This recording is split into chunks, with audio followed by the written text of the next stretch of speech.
It's Local 24 This Week with Richard Ransom.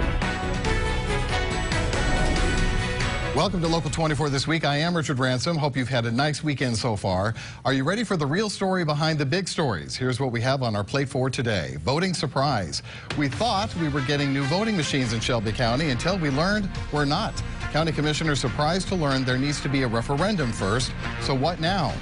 MLGW's Payday, the city's publicly owned utility making lots of money from letting payday lender Ace Cash Express collect payments from customers. We'll talk with the reporter who broke the story. And Nashville shenanigans. We're learning more sketchy details about the school voucher bill. Now a prominent Republican says he wishes he never voted for it. And Tennessee is being warned that if some of its more controversial bills pass, it might feel the sting from the business community. And later I'll go one-on-one with a Memphis Democrat who thinks she can be Tennessee's second female U.S. senator. So how does Marquita Bradshaw plan to accomplish what Democrats like Phil Bredesen and Carl Dean could not in their statewide races? We're going to ask her one-on-one later on in this show. But first, let's talk about the voting surprise. I don't think county commissioners were expecting they'd get this word from council that, oh, guess what? We've got to have a referendum. Some loophole in the law that dates back to 1972, and now they can't buy the voting machines that the Election Commission says we desperately need. Some were bought in 1998. The most recent ones were bought, I think, in 2006, so they're at least a decade old, and they've had quite a few problems.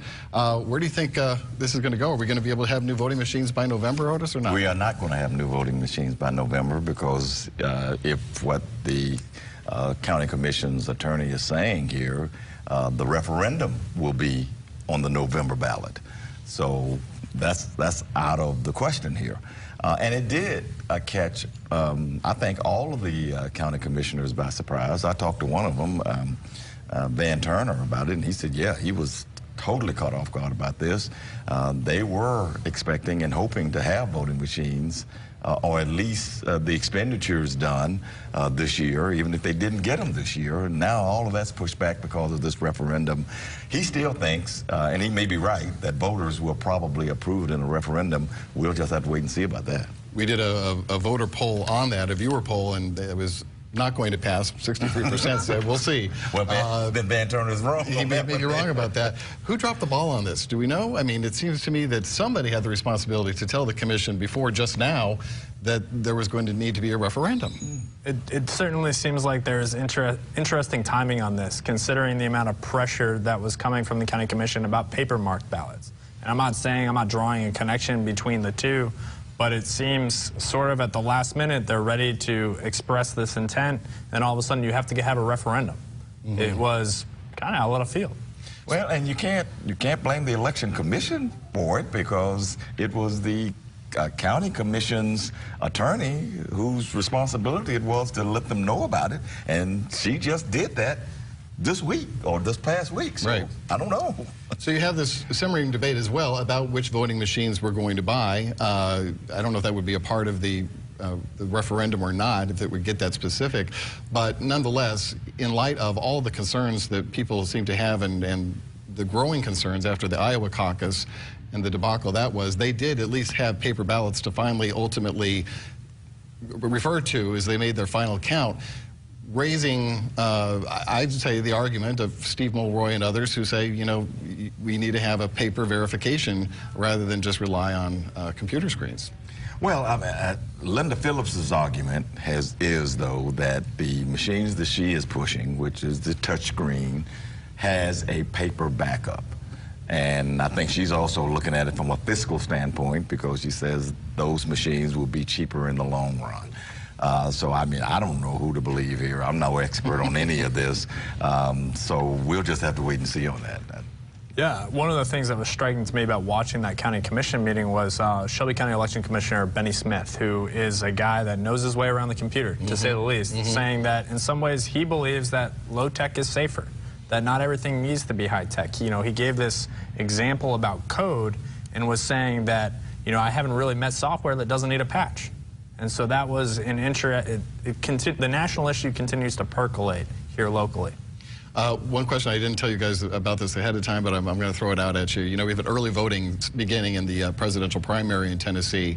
All the candidates on the ballot there, we know that a number of local politicians have endorsed Biden, have endorsed Warren, have endorsed Bloomberg, and that Bloomberg, and as I know it, only Sanders are on the air in the Memphis media market right now.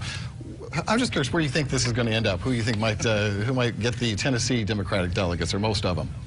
Well, if you had asked me this a week ago, I would have said without hesitation it would be Joe Biden, primarily because I thought that he had most of the support of Democrats here in Shelby County. He had a great deal of political support here in Shelby County. Ramesh Agbury went out to Iowa and campaigned for him. Having an event tomorrow for him. Right. Yeah. So if you had asked me that, but now I'm just not sure, Richard, just because Joe Biden is losing so much steam. He got trounced in Iowa. He got trounced in New Hampshire. Even Mike Bloomberg is coming up through the middle there. I think it's anybody's guess right now. You agree? I think it's going to be really interesting. Hillary Clinton in 2016 got 80% of the vote. Yep. It was her and Bernie Sanders, 80-20. And so now you have Bernie Sanders, who's still strong. Is that brand of politics going to play in Shelby County? I don't know. Mike Bloomberg, with the comments that he made that were coming to the surface this week, how are Shelby County voters going to react to that? Right. As much support as he may be seeming to have gained. And a lot is being made about how African-American voters in particular are, so far, a surprising number are willing to overlook some of the things Bloomberg has said or done in the past, because they think he can be Trump, and that's all they care about. Yeah, that's so exactly all. It'll be very interesting to watch. It really will. And Memphis voters, Shelby County voters on the Democratic side will decide this election in the primary. Oh, yeah. I believe that. Absolutely. All right, we're going to take a break. When we come back, we're going to talk about an interesting story about MLGW and how the arrangements it's set up to receive payments from customers who need to pay their bills when we come right back.